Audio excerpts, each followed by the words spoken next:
मैदान तैयार था। एक ओर कली की विशाल सेना, दूसरी ओर कल्कि। देवदत्त पर सवार हनुमान प्रकट हुए। अश्वत्थामा बाणों की वर्षा करते हैं, परशुराम दिव्य अस्त्र छोड़ते हैं। समय समाप्त। अगर तुम्हें लगता है कि कलयुग बस एक शब्द है तो तुमने उसका चेहरा नहीं देखा। ये वो युग है जहां सत्य कमजोर है और झूठ शक्तिशाली, जहां न्याय किताबों में है पर सड़कों पर नहीं, जहां धर्म है पर केवल प्रदर्शन के लिए। लेकिन ये सब अचानक नहीं हुआ। समुद्र मंथन के समय जब देव और दानव अमृत के लिए संघर्ष कर रहे थे, तभी एक और तत्व जन्मा। वो अमृत नहीं था, वो विष भी नहीं था, वो था मनुष्य की सबसे गहरी कमजोरी का प्रतीक, कली।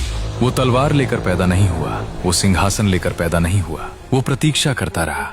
जब द्वापर समाप्त हुआ और श्री कृष्ण पृथ्वी से चले गए, तभी उसे समय मिला, तभी कलयुग प्रारंभ हुआ। धीरे धीरे राजाओं ने धर्म छोड़ दिया, गुरुओं ने सत्य छोड़ दिया, मनुष्य ने लज्जा छोड़ दी। कली युद्ध नहीं करता, वो मन में प्रवेश करता है, लोभ बनकर, ईर्ष्या बनकर, अहंकार बनकर, और फिर वो मनुष्य को स्वयं अपने विरुद्ध खड़ा कर देता है। सदियां बीती, धरती भारी हो गई, अत्याचार सामान्य हो गया। उसके पास सेना थी, भ्रष्ट योद्धा, लाल ध्वज, काले कवच, भय का साम्राज्य। लेकिन हर युग की सीमा होती है। जब अधर्म सीमा पार करता है, वहीं से अंत शुरू होता है। संभल ग्राम, एक साधारण घर, विष्णु यश, माता सुमति।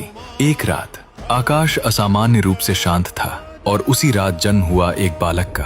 कोई चमत्कार नहीं, कोई आकाशवाणी नहीं, बस एक ऐसी आंखें जो सामान्य नहीं थी। वो था कल्कि।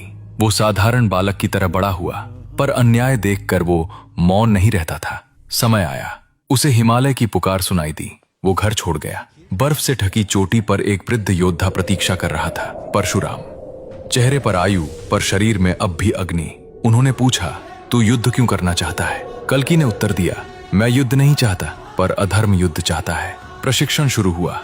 तलवार की धार पर संतुलन, अस्त्रों का ज्ञान, ध्यान, संयम। क्रोध से लड़ा गया युद्ध अधर्म जैसा ही होता है। वर्ष बीते, कल्कि अब योद्धा था। एक दिन श्वेत अश्व प्रकट हुआ, देवदत्त। संकेत स्पष्ट था, समय समाप्त।